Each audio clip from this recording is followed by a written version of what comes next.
زندگی کیسے گزارنی ہے۔ میرے نبی کی زندگی کا دوسرا رخ کہ بطور انسان زندگی کیسے گزارنی ہے، مرد عورت ہے، زندگی کیسے گزارنی ہے۔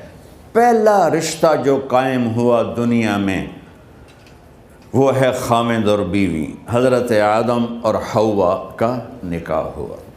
اللہ تعالیٰ نے عورت کو کمزور بنایا تو پہلے دن سے اس کو عزت اور احترام دیا تاکہ ساری زندگی اس کمزوری سے ناجائز فائدہ نہ اٹھایا جائے بلکہ اس کو عزت دی جائے۔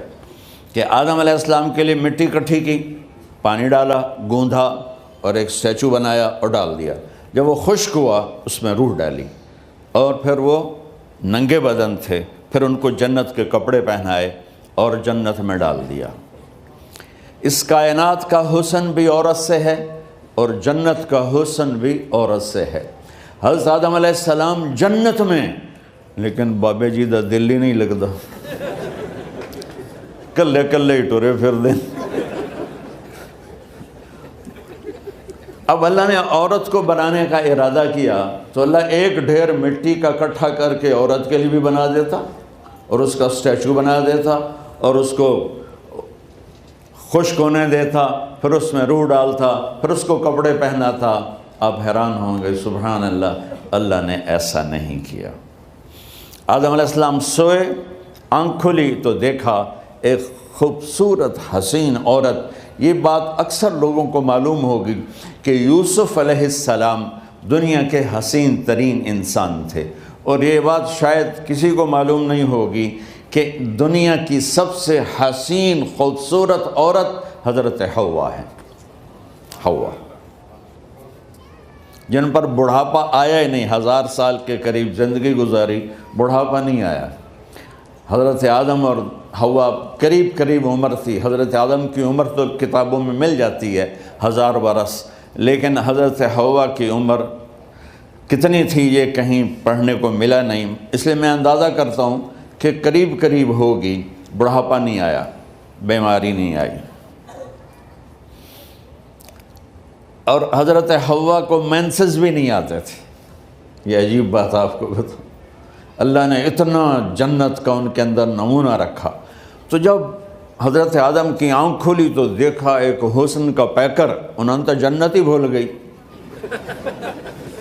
کہنے لگے یا اللہ ہن دل ٹھریا جا کے، یا اللہ کون ہے؟ کہ تیری بیگم۔ کہ واہ جی واہ، موجاں ہی موجاں۔ تو اللہ تعالیٰ نے نکاح پڑھایا۔ سبحان اللہ، اپنے نبی کی شان دوبارہ سنو۔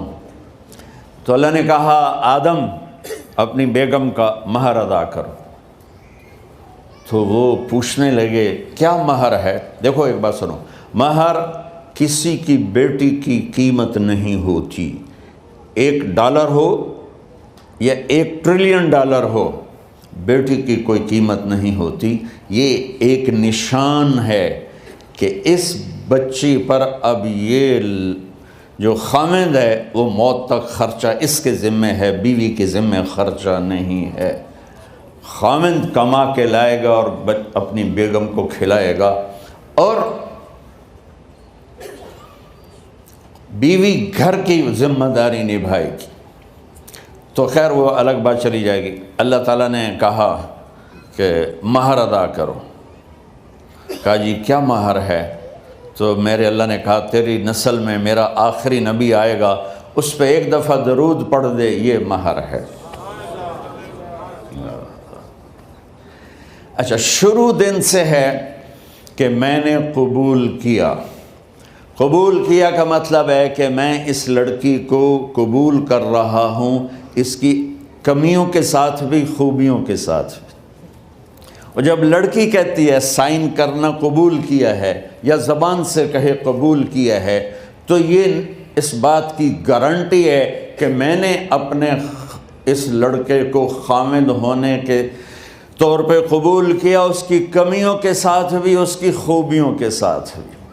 اور جو ہی شادی ہو کر ڈولی سسرال کے گھر جاتی ہے تو ٹیسٹ شروع ہو جاتا ہے، کی کر دیے، باندھی کے میں، اٹھیندی کے میں، بول دی کے میں۔ اور اس میں بہت زیادہ نیگیٹو کردار ہے سسرال کا، کئی لڑکیوں کا، کیونکہ ہم نے اپنے نبی کی زندگی نہیں قبول کیا۔ یہ واجب ہے کہنا قبول کیا، کہ جس میں پیغام ہے کہ اب میں اس کی میں کوئی کمی ہے وہ بھی قبول کروں گی، کوئی خوبی ہے تو سر ماتھے پر، اور لڑکا کہتا ہے کہ میں اسے قبول کرتا ہوں، اس کی خوبیوں کے ساتھ بھی کمیوں کے ساتھ بھی۔ یہ بات یاد رکھنا، پرفیکشن کبھی تلاش نہ کرنا، پرفیکشن کبھی تلاش نہ کرنا۔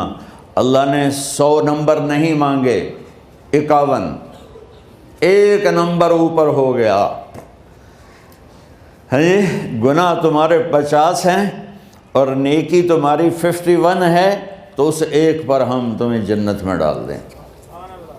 اب کوئی خامند اپنی بیوی میں پرفیکشن دیکھنا چاہے، بیوی اپنے خامند میں پرفیکشن دیکھنا چاہے، ساس سسر اپنی بہو میں، ساس سسر اپنے داماد میں، بھائی اپنے بھائی میں، ماں باپ اپنی اولاد میں، اولاد اپنے ماں باپ میں، جہاں یہ نظر ہوگی تو وہاں لڑائی ہوگی۔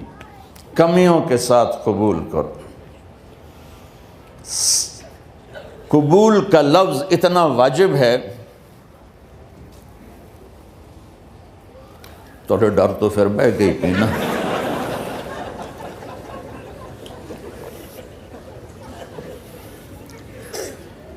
قبول کا لفظ اتنا ضروری ہے کہ اس کے بغیر نکاح ہی نہیں ہوتا۔ میں یہ کئی جگہ لطیفہ سنا چکا ہوں، اور واقعی قصہ بھی ہے، ایسے لطیفہ نہیں ہے۔ میرے دوست ہیں، ذمہ دار ہیں اچھے، تو ان کے گاؤں کا ایک بچہ چھوٹی عمر میں بسوں پہ جا کے نا وہ جاب پہ لگ گیا، تو اس کا کام ہوتا ہے بس کو صاف کرنا، ڈرائیور کو چائے پلانا، اور جہاں کہیں رش ہو تو اس کو ڈائریکشن دینا، استاد جی کٹ لو، استاد جی آن دیو، استاد جی جان دیو، تو یہ اس کا محاورہ بن جاتا ہے۔ اب اس کا نکاح ہوا تو مولانا صاحب نے کہا بھائی عبد الرحمن، میں فرضی نام لے رہا ہوں، نام مجھے اس کا یاد نہیں، عبد الرحمن زینب بنت اسلم نو تیرے نکاح دیتا 500 مہر تو قبول کیتا؟ تھوڑی دیر سوچ کے کہندا جی آن دیو۔ اس نے ساری زندگی آن دیو ہی سیکھا تھا، تو اس کے بھائی نے اس کو کوئی نہیں ماری، تو کہنے لگا جی جان دیو۔ مولانا صاحب نے کہا آن دیو جان دیو نال کم نہیں بننا، تو آگا میں قبول کیتا۔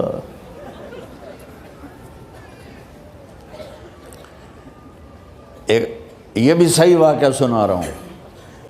ایک نوجوان نے بیوی کو 3 طلاق دے دی کٹھی، اب ہو گیا پریشان، مولانا صاحب کے پاس گیا، کوئی میرے جیسا ہوگا، مولانا صاحب 3 طلاق دے بیٹھا، کوئی مسئلہ کا حرام؟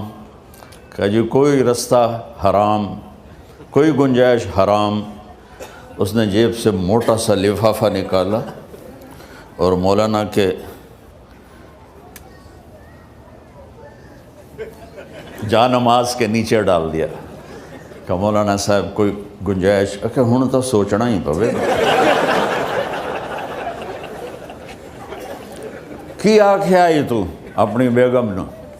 اس آکھیا جی میں آکھیا ہی 3 طلاق، اس آکھیا مبارک ہوئے طلاق نہیں ہوئی۔ میں آکھیا جی او کیویں؟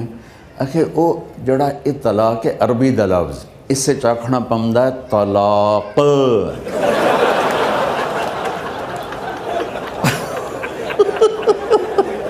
یہ آپ کو صحیح واقعہ سنا رہا ہوں۔ تو تم نے تو چھوٹے کاف کے ساتھ کہا ہے طلاق، او کاف تا کتے آلا ہے، موجاں کر، ایک لفافہ ہو راوے تو چاہے ساری زندگی دا حلال کر دے۔ لفظ قبول اتنا ضروری ہے۔ تو میرے نبی نے 11 شادیاں کی، اللہ کی قسم شوق کی نہیں تھی۔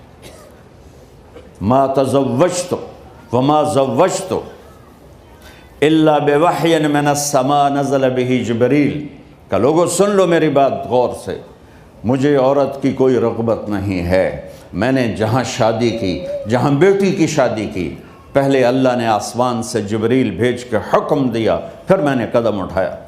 تو پہلا رشتہ خامند اور بیوی ہے جو اس کائنات میں جڑتا ہے، یہ دنیا کا سارے رشتوں میں نمبر 1 رشتہ ہے، سب سے خوبصورت رشتہ ہے، سب سے اہم رشتہ ہے، سب سے بڑا رشتہ ہے۔ والدین کے لیے چند آیات ہیں۔